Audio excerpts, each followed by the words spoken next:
Hey, welcome back to The Urban Monk. Dr. Pedram Shojai here with an urban farmer. This guy's a stud. I love him. We go way back. Met him on some local project that we were checking out, and we stayed in touch. And the dude is doing it. Eugene Cook, he hails from California, but he is working a bunch of really amazing stuff in Atlanta, Georgia, and growing organic food on small plots of land and selling directly to restaurants that are loving up the produce and basically crafting their menus to serve the stuff that these guys are growing with love into their restaurants. And it's good for the restaurants, it's good for the growers, it cuts out the middlemen. It's a good thing all around. I think you're gonna really enjoy this because it's revolutionizing the supply chain for food and connecting us back with it. So enjoy Eugene Cook.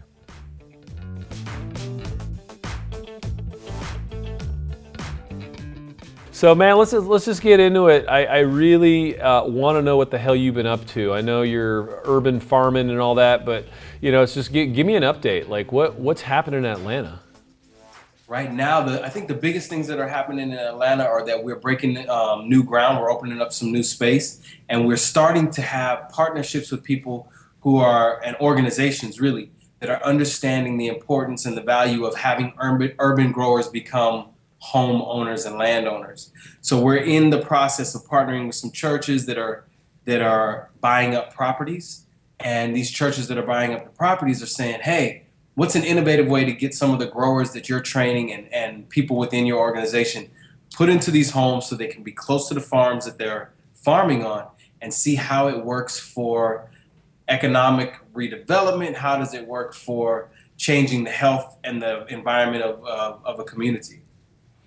Oh man. Okay, so last I spoke with you, you were hacking into the supply chain and you guys were growing food, going directly to some of the posh restaurants in town. They were buying directly from you guys. You were getting more than fair prices for that, and people were loving it up because they were getting farm to table, farm to restaurant kind of stuff. And I thought that was revolutionary. You cut out a number of the middlemen and brought prosperity to your local growers. So is that still kind of in full swing? Is that working? Yeah, it's working. And the thing that's really amazing is that the restaurants are still ready for us. They're still taking our produce. And we just signed some paperwork with Whole Foods, which is really an interesting collaboration, because it's not with the chain of Whole Foods, it's with one specific store. And it's a store in Midtown Atlanta on Ponce de Leon, which allows us, and they've said, look, you bring in 2 or 3 choice items that you have in abundance. We'll feature you at the front of the produce section that says local food, it says grow where you are, and you'll still have the opportunity to do demos in the store and get people familiar with meeting the farmer directly. So that we just kind of confirmed that deal the last month or so. I guess it was about a month ago. And we're finishing up farmers markets that we travel to. So we're going to start moving into the supplying Whole Foods, which is great advertisement, but it's also great because they're saying, hey, we'll purchase it at the fair price that you normally get, because we want to put forth, of course, a strong image that we're supporting local growers. Fantastic. So that's a win-win, and the end user's buying it. Yeah. And so Whole Foods has stepped up. The farmers markets you've been deployed in, obviously, and then the restaurants. So people are buying the stuff that you're growing, and you're basically you're scaling it, but you're not scaling it in terms of saying I'm going to go buy 5,000 hectares of land and get a tractor. So you got these like mini urban garden farm things popping up everywhere. Just give me a kind of a picture of that landscape. Well, one of the best ways to find out the things that we're doing is, of course, Facebook is like an amazing tool for all of us who are doing any kind of social entrepreneurship or social enterprise, because it's like having your own TV station, you know what I mean? And you can just constantly put up advertisements. So the Good Shepherd Agroecology Center, we post regularly on there, and Grow Where You Are on Facebook as well. And what they look like, most of them are about 1 acre, or like half an acre to 2 acre mini farms, where we plant fruit orchards, where we plant seasonal produce. At the Good Shepherd Agroecology Center, we actually have 2 big hoop houses which allow us to grow throughout the cold season. So we've installed those. We installed those last December. This will be our first full winter time where we're able to grow indoors and keep the temperature controls strong. The other sites look like really lush sites where we're able to put in row crops, edible flowers, orchards, vines, melon patches, grow diversity and staple crops like garlic, peppers, potatoes. We just pulled a bunch of sweet potatoes out of some mounds this week. Beautiful, beautiful produce. And so our scale position is, how do we scale up to maybe at most a 5-acre mini farm where we have dormitories on the property, the organization owns the land, and then we're able to centralize our operations to where people can come train, learn, and shop in the same area. Are people buying in on that? I mean, do you get people from the communities like just down for that? Is farming cool again? We're moving towards that. One of the ways that we make it cool is by making sure all of our farms are visible and accessible. So our largest farm sites are visible from the freeway. One of the amazing things that did happen though recently was a gentleman was driving on the freeway from Direct Sun Solar Energy. He saw the farm off the freeway. He pulled over and said that he's a young entrepreneur like ourselves. And he said he had done some research on how much it would cost to run a commercial on the major television networks. And the price that they told him, he said, man, for that expensive price, I could actually put in some solar systems in key areas for free and use their location as advertisement. Man. So he came to our farm and installed an 18-panel solar system, multi-thousand, tens of $1,000 solar system to power our well for our fresh water. And we're right off the freeway so people can see it. So those kinds of partnerships are happening, and we're excited about that.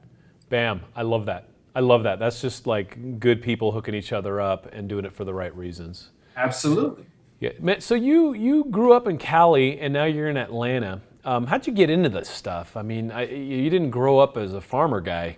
No, sir. No, sir. I actually, when I was in community college, I went to Mount San Antonio Community College, Mount SAC out in Walnut, California. And I was studying mechanical drafting. And I ended up getting a job designing gas stations for Unical 76.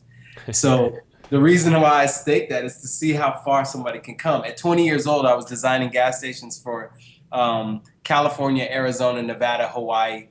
And what did I was using CAD operating system, computer animated drafting. And I'm using these same skills now for designing farms, and the jump came from understanding a transition in my diet that happened probably around early 20s to mid 20s as I transitioned more towards a vegetarian plant-based diet, and then becoming a father and really feeling like, oh my goodness, I need food right outside, because at any moment I need to be able to feed the wife, I need to be able to feed the child, and I want it to be food that I know I can trust. And so it was really that simple. And my maternal grandparents had a farming history that they had introduced me to. And it just kind of came back. And then I started to really dig and find good teachers. And now you're in Atlanta. Give me the size of your kind of main thing. And then so you're saying one maximum 5 acres on these things. That's what we're looking for. We're looking for a 5-acre site. What we have maximum right now is a 2-acre site. And the smallest site we have is probably about a 1/4 of an acre. And we're managing 4 farm sites at any given time that are roughly in a 4-mile radius of each other. And 2 of them are directly associated with churches in the area in what we call the Food and Faith Project, where we're looking for faith-based institutions that already have property and saying, let's grow enough food to deal with your community and enough food for you to be able to give as service, community service to others. And then the remaining we take to market. And what that does is, in the interim of buying land, while we're still preparing ourselves to purchase property, we have access to property in a way that builds community and benefits everybody, and we still can take a certain amount of the produce to market. That's great. That's fantastic. We So have I to. want to understand this a little bit better. So you were instrumental in the thinking and the logic that went into me turning my backyard into an edible landscape. Awesome! Like I love my backyard so much. There's food there. There's food everywhere. My kids out there Yeah, getting dirty. yeah, I love it. It's just it's delightful. It's one of the And things that that's really not a kind of. huge space. I mean, you have a nice space, but it's not like an acre and acres and acres. You know what I mean? No, man, I'm in Southern California, track homeland, you know what I mean? And so I get, I don't get all my produce out of there. We get, CSA box every other week, and it's a nice supplement. It's really, it gives me my green smoothies and a few other things here and there. But it's not. I mean, we're not doing that much in that much land. So, a quarter acre. Can that sustain a family? Like what kind of volume of organic produce comes out? At what point is this like a living for somebody? And who can start looking at doing that in their own land to either supplement their income or at least feed their family? So you just kind of ran some of the most important questions all together, and I want to do my best because all of those are critical. First Yep. thing is a quarter acre can definitely supply, depending, of course, in Atlanta, California, in places where you have longer growing seasons, a quarter of an acre can definitely supply a family of four, no problem, at least 30 to 40% of their food intake, right? You're not going to get your rice, you're not going to get your wheats and pastas and breads, but you're definitely going to get, especially if it's strategically planted with fruit trees, you can get your fruit and vegetable intake, at least 30 to 40% of it, and at certain times a lot higher, higher volume in summer. A lot of that depends on technique. We like to use permaculture, agroecological techniques where we're planting dense, we're planting in very rich soil, and we're combining fruit trees, vines, flowering herbs, low vegetable, like green leafy vegetables, and seasonal produce that just keeps rotating in. The question about how we make this into a living for people, now that starts to get more into where your film origins really went. You have to go so far back to really understand these systems, because what we have in the United States are food systems, educational systems, you know what I mean, medical systems, and these systems are often by design receiving money from us as citizens, right, to subsidize the costs that are really deeply embedded in it. So now what we have is this corporate agricultural system that receives not only subsidies from tax money, but it also receives tax incentives and tax breaks to grow massive amounts of food in a monocultural setup. So for us as the small scale urban farmer to actually say, at what point does this become a viable, sustainable, economically sustainable living? That's at the point when we as a collective community say that it's valuable enough for us to earmark certain dollars that are already earmarked for agriculture, but just redirect them towards small scale agroecology urban farms. Got it. So basically, their lobbyists are working harder than ours because we're not paying any lobbyists, and our tax dollars are supporting that worldview, and that's a tough one. That's a real tough one. But if you're going to ask the question, I want to make sure that I'm being Yeah. realistic in answering it, because a lot of the work that our organization, Grow Where You Are, does is about interfacing with people like you and your entire network that is already conscious and ready to receive, and also ready to say, hey, this is something that I know I can directly affect if I directly empower the people who have already proven to be doing the work. Yeah. So it's so much about raising awareness. It's so much about people really considering, how is the current food system maintained? Because it's not like these people who are growing fields and fields and fields of soybean are making their money off of selling soybeans. They're also making their money off of having tremendous amount of government subsidies for growing these crops, as well as tax breaks and tax incentives that make it financially viable for them to be doing that kind of monocrop agriculture. So it wouldn't pencil out without civic society leaning in and supporting it. It's no different than the public schools. When they're going to put in a high school in the neighborhood, they get the land, they get the contractors, they build the high school, they put the teachers in, they put the principal in. Never do they come to the principal and say, you got to figure out how to pay for this building. Right. You see? Because the Yep. community has agreed that we value education in this area. So we'll put whatever we need into it to build the building, to hire the teachers so that we can have our children educated. Mm. So for us, we're saying if we believe that we want the children and the elders and ourselves in these neighborhoods, in these areas to have the top quality, clean, GMO-free food, then we have to invest in that and show that it's important. When we think of school, when education is important, we put in new schools and we don't have the teachers out there having to sell t-shirts to pay their salary because we want them to focus on teaching. Yep. Yep. But man, I got all these kids walking around my neighborhood trying to sell stuff right now to kind of make up for the budget gaps, but I know, and a cruise missile's $1 million. So, Oh, man. that's the bullshit that we got to deal with in this reality, right? It's Hey, just, you can do that as the urban monk? You can just I can do whatever I want. Okay, good. Glad. Yeah, you can too, my friend. now I'll follow suit. Yeah, so the urban farmers welcome in. Yeah. Oh yeah, no, we've got an explicit tag on this thing because I talk like I normally talk. It's not. Just don't ever know what might Yeah, happen. I mean, it's when something's bullshit, it's bullshit, and so we're as a society electing for war and subsidies for things that are making us unhealthy, and that just ain't right. So in the intro, I mean that's a big haymaker, and we're talking about shifting society. So let's step back a little bit and be like, all right, how do we support dudes like you who are out there on the ground level doing this thing and building up some momentum, and how do we help get this groundswell going so that there's a million more guys doing what you're doing and continuing this drive towards kind of urban, healthy, non-GMO, organic ag, with food grown from guys that we can trust? First of all, I'd have to say thank you for just this platform, because you and I know our relationship started years ago, and I don't think either one of us, you might have seen more of the vision than I did because it was forwell.org, so you knew where you were going already with it.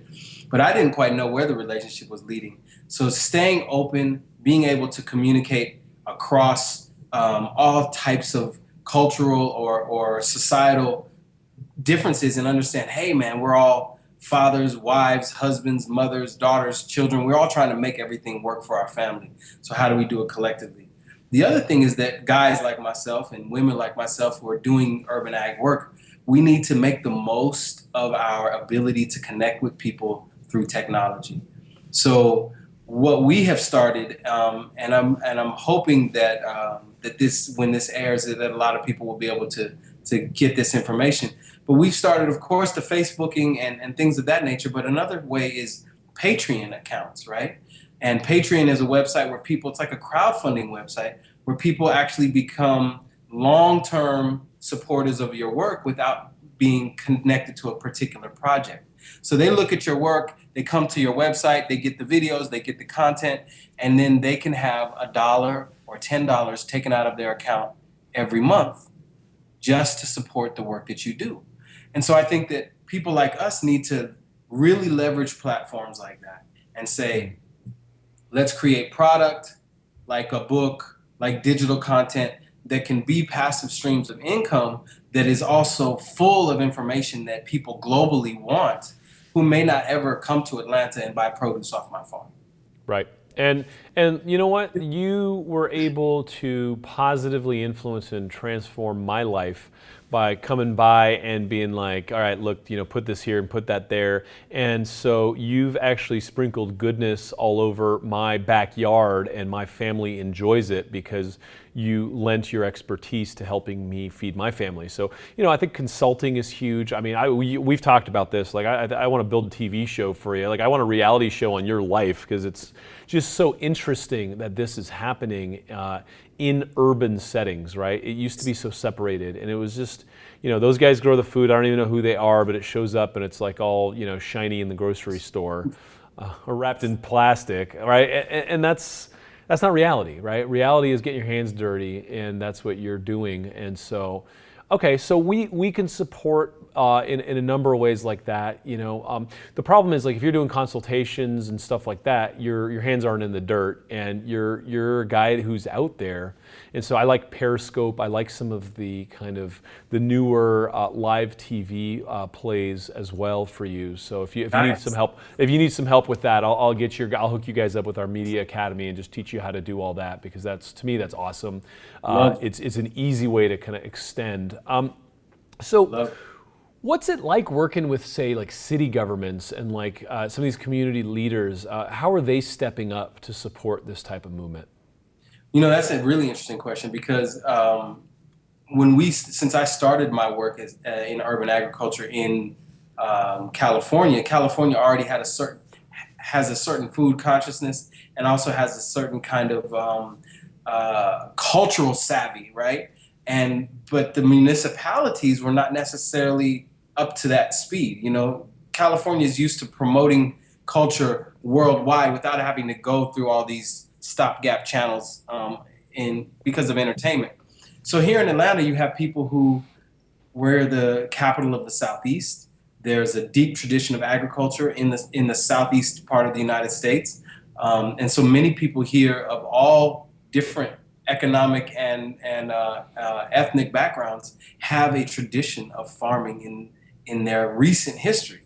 So a lot of people who are city officials, they get it. They understand that it's important, and they also understand that they have to manage how to deal with these open spaces in an environment in a city that is under serious growth.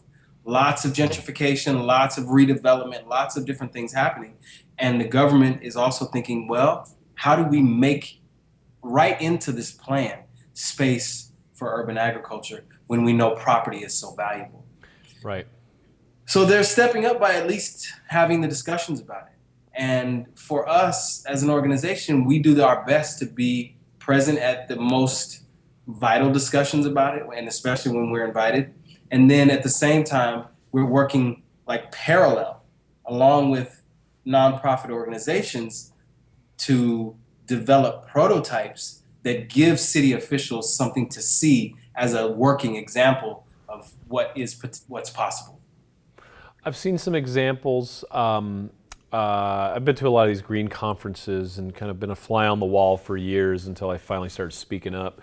And I've seen some examples of these parking lots in inner cities that are just sitting there and they're falling apart and they're in shambles, and guys are sitting there like shooting craps and dealing drugs and all this, and the community, like elders in the community, go, hey, listen, let us turn this into a community garden, and the city's like, please, we'll give you all of them. And I've seen some very positive movement along those lines, because the cities do have a bunch of property that they're kind of stuck with. Yes. So I'm assuming that's part of the landscape, and there's always going to be crowding and developers that want to put up high rises. What about backyards? I mean, is there a play for a network of backyard gardeners that could kind of scale and get big enough to also be able to put a dent into the food system, actually produce enough to actually make it noticeable? Absolutely, absolutely. And what we've seen, especially here in Atlanta, is on the southwest side of Atlanta, you have homes that are from maybe the 60s, maybe even the 50s through the 80s. And these homes were traditionally put on larger lots. And there's plenty of rain, there's plenty of growth. And some of these neighborhoods have been very, very hard hit by economic devastation. And plenty of these homes are boarded up. And they're going from anywhere from the lowest is like $6,000 to like $20,000. And so what our plan has been is that we're saying, as an organization, and we're sitting down with people who are from Habitat for Humanity and all of these folks, saying we can train up three urban farmers and maybe find 3 homes with contiguous backyards, place these farmers in these homes with them guaranteeing that they're going to stay in the neighborhood for at least 3 to 5 years to grow food in this neighborhood. And we can take these contiguous backyards, join them, and create them into a mini farm. So that's some of the thinking that we're having as we're looking at neighborhoods that already need redevelopment. Let's place urban farmers in there, no down payment on the home, or find another way to subsidize the bills, and then bring in people who are doing green development and have the home redesigned so that it's efficient, LEED certified homes. Becomes an advertisement for everybody in all the work that we're doing. Love it, love it. Yeah, I mean, LEED. The problem with LEED is they're all like it's a lot of commercial stuff, and people aren't. Green homes are kind of the next frontier, and it's been a Yes, sir. challenge because everyone's just popping up these cardboard things and trying to make some money and run. But you said something there that sparked me is look, if I was listening to this and I was a restaurant owner. That story is really compelling. Like I would love to, if I were to take 3 or 4 especially 4 contiguous homes, and then all of a sudden have this, 4 families living there, and have this plot of land that then supports my restaurant. A, that's a reality show. B, it's a narrative, and C, it's just awesome. It's a really interesting way of supporting the community, and the community kind of, anchoring in. So if you're a restaurant owner and you're interested in that, I highly recommend reaching out to Eugene and jumping in on that. Look, there's a lot of capital, there's a lot of interest in this stuff. So I think you're sitting on something just delightfully pure. And I know you've been like you and I, we go way back at this point, and I know you've been fighting this good fight for a while, and God bless you, brother. You as well. Yeah, man, it's the same thing all around, and the piece about the restaurant, we're working with there was recently an article that came out, internet type of thing, that said the 13 top restaurants in the South of America, and 3 of those restaurants, 3 of the 13, we supply food to, and one of the strongest relationships we have is with a restaurant called Empire State South, which is right down in Midtown on Peachtree and 10th in Atlanta. And they do amazing food. The chef there is a chef named Josh Hopkins. Excuse me, I got to get that right. And Josh has been just a great supporter. He loves the produce. He does all kinds of things. He changes his menu on a weekly basis based on what's seasonal and what we're bringing in, along with some other local growers. And I really think the potential for coming to restaurateurs like this, who we're building a relationship with now it's been about almost 3 years that we've been supplying them, to say exactly that. Look, we found 3 homes. These 3 homes combined are no more than $60,000.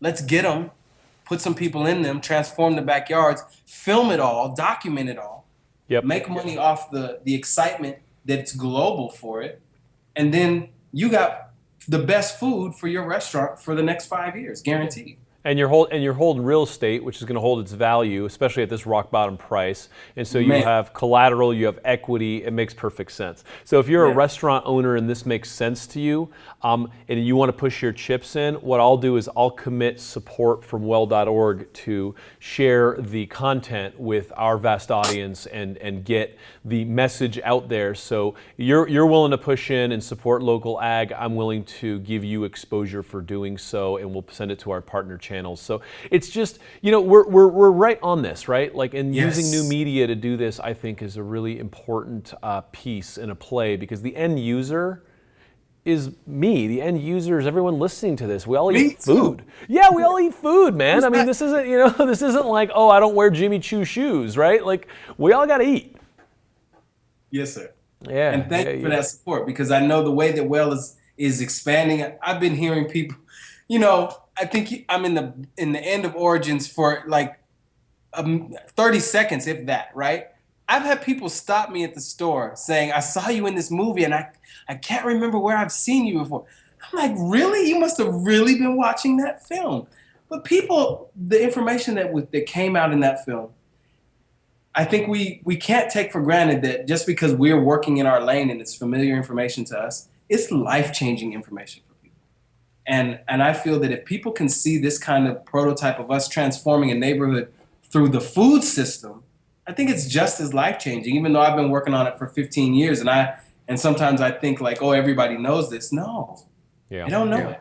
You're in it, man. Like I was enamored by you when I first met you, because I'm like, dude, this guy has no idea how revolutionary his acts are because he's too busy living his life, right? And you're in there and doing it, and then later on the history books get written type of thing. But no, you're on the front lines, bro. You're doing some very powerful work, and that's not to take away from any of the other farmers that are doing awesome work too. I just think that the the interface between food and urban living and kind of connecting up that supply chain with the people that are loving up the land and supporting the food that we're feeding our families is something that's really kind of torn the fabric of our culture apart.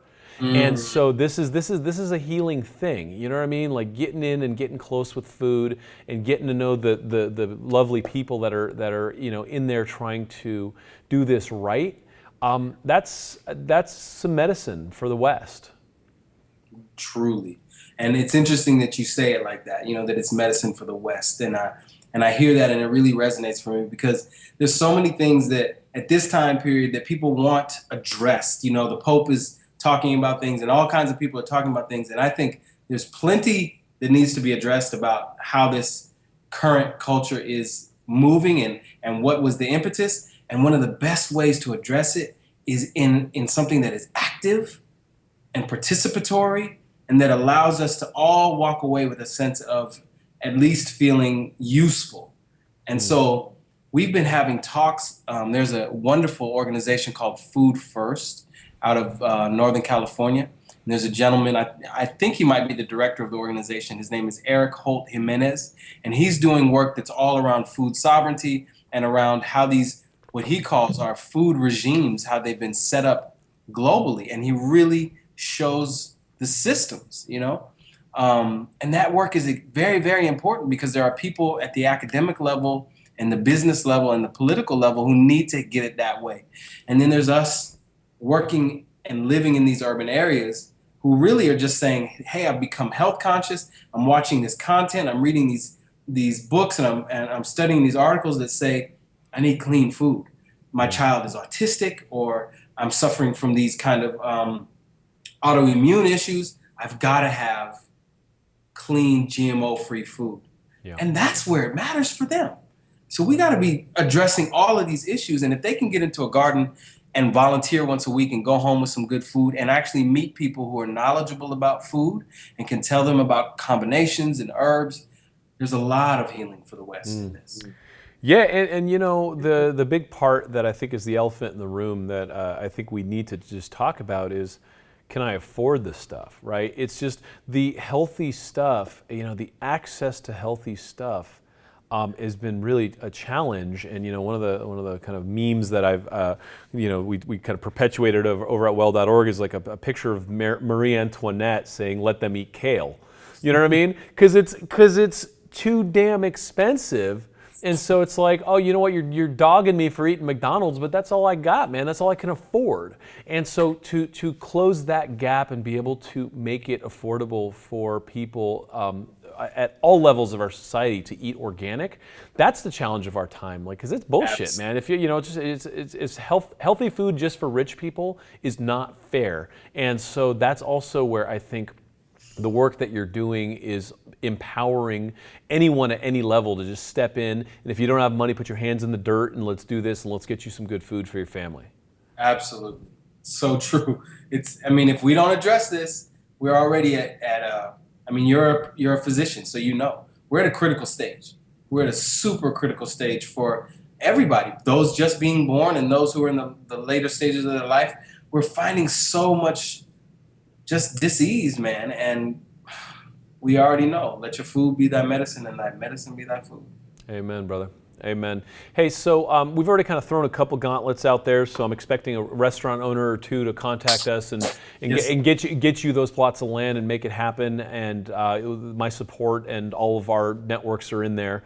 But if I'm listening to this and I'm not a restaurant owner and I'm just like, holy crap, I love what this guy's been talking about, how do people find you? How can people jump in and support your work? And how can people get involved in the work that you're doing? Great. See, that's beautiful. One of the best ways is you can start going straight to our website, growwhereyouare.farm, F-A-R-M, growwhereyouare, all spelled out, .farm. And we have just started our Patreon account as well. So if you go to Patreon and look for Grow Where You Are, that will be the new funnel for people who want to say, hey, I'm ready to support. I can put in $1 a month. I can put in $10 a month. And then the other way is just simply to send an email because you know what it is that you have to give. Like, you know, you can pledge the support of your system that can kind of get the word out. other people have so many different things that we just really don't know. And we need to have the communication and say, the top priority for our organization, Grow Where You Are, is to acquire some property, preferably starting in Atlanta or starting in Southern California, where we have stronger networks, to have some very dependable working farm vehicles. 2 mid-sized trucks would be great with a crew cab, and then to really move into building the resources to properly house and train up-and-coming growers that are approaching me all the time and want to commit their time, but they have got to have either a small salary or they've got to have their housing taken care of. So any of that kind of thing can happen. And people can get involved by just following us on Facebook, and they can actually see what it is that we're doing and see that we're on the grind every day. And we're doing it every day because, I mean, you know how it is. It doesn't get done if it's not you doing it every day, because everyone is watching the leader, and the leader's got to set the discipline. And at this particular time in where we are, I won't say that we're leadership, but we're definitely some of the people with the most eyes on us in Atlanta. Man, anyone who sees what's going on and picks up a shovel and jumps in is a leader in my book. You know what I mean? Yeah. That's it, because it's really easy to sit on your ass and watch life happen. So, and life's become a spectator sport for so many people. Man. Yeah, man. So, thanks for going and getting it, brother. Yeah, man. Absolutely. I appreciate it. So, and first of all, I didn't know that there was a .farm URL out there now. Yeah, so that's my wife, Giovanna, man. We were getting ready to launch the website, and she just texted me, I'm out on the farm, and she said, "Did you know you can have .farm?" And I was like, "I don't know what you're even talking about." 10 minutes later, you know how they do. She's like, "It's already set. We got the website. We got the domain, growwhereyouare.farm." I'm like, "That's perfect. I love it." Something to just set things apart, Bam. I love it. I love it. Well, my love to your beautiful family, and keep rocking on. And man, like I said, I'm excited to support anything you're doing, because you're down there like in the trenches doing it, and at the same time you're wearing a smile on your face, bro. It's this lifestyle doesn't suck either. Like you're out in nature. You're out in nature all the time. It does not suck at all, and we're making it's partnerships like this and collaborations like this. And I'm so grateful for technology and all the people who envisioned this lifestyle before us, to know that it could actually be useful for everybody to communicate. Yeah, amen, brother. Well, best of luck to you, and I want to have you back on the show. So, this is goodbye for now. Yeah, man. You call me, I'm answering all the time. Love you, man. Thank you, Pedram. Mm-hmm.